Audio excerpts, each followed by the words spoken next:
strike maybe from Pedro Porro. It seemed to move in the air, and Solanke picks up the pieces, and Tottenham Hotspur lead after a quarter of an hour.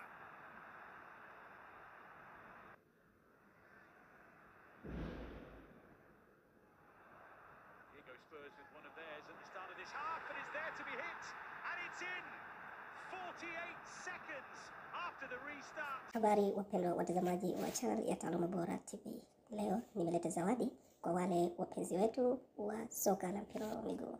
Leo nimewaletea application ambayo itakusaidia kuweza kuangalia mpira ambao upo mubashara popote pale ulimwenguni katika ligi za aina zote. Ni rahisi sana. Unachostahili ni kuweza kuingia katika Play Store yako na kuandika Football Live TV HD. Kwa urahisi nimekuwekea linki katika description hapo chini ambayo itakusaidia kuweza kudownload application hiyo moja kwa moja. Process zake katika kufungua na kutumia ni rahisi. Tafadhali kuwa nami mwanzo hadi mwisho wa video hii kuweza kufaidika. Sasa unachotakiwa na kuweza kuingia katika Play Store yako, na katika search unatakiwa uandike live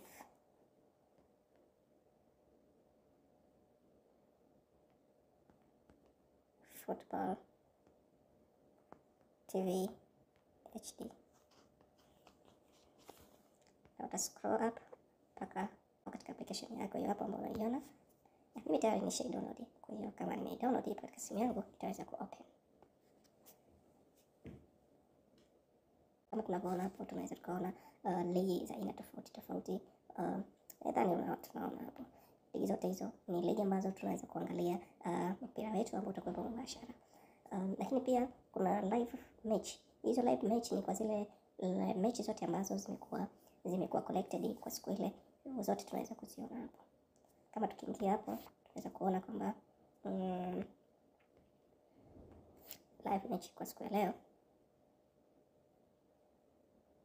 tunaona kama hapo kuna mechi hiyo ya Real Madrid against Arsenal, Inter Milan against Bayern Munich.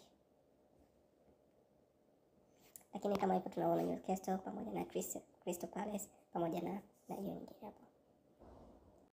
Hizi mechi bado hapo hasija start, kwa hiyo muda hujafika. Muda utapofika, unapo click unaweza kuziona ikiwa ziko online live kabisa. There have been 6 previously cut ties between these two, and history can't split them. The head-to-head reads Manchester United 3, Tottenham Hotspur 3. They couldn't be split in the final at Wembley nearly 15 years ago either, when the Reds lifted the trophy thanks to a penalty shootout win, with the game ending 0-0.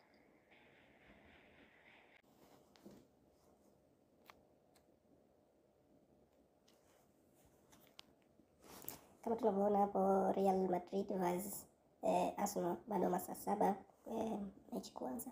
Kwa hiyo wakati itapofika hiyo muda huo mechi tutaweza kuiangalia live kabisa hapo.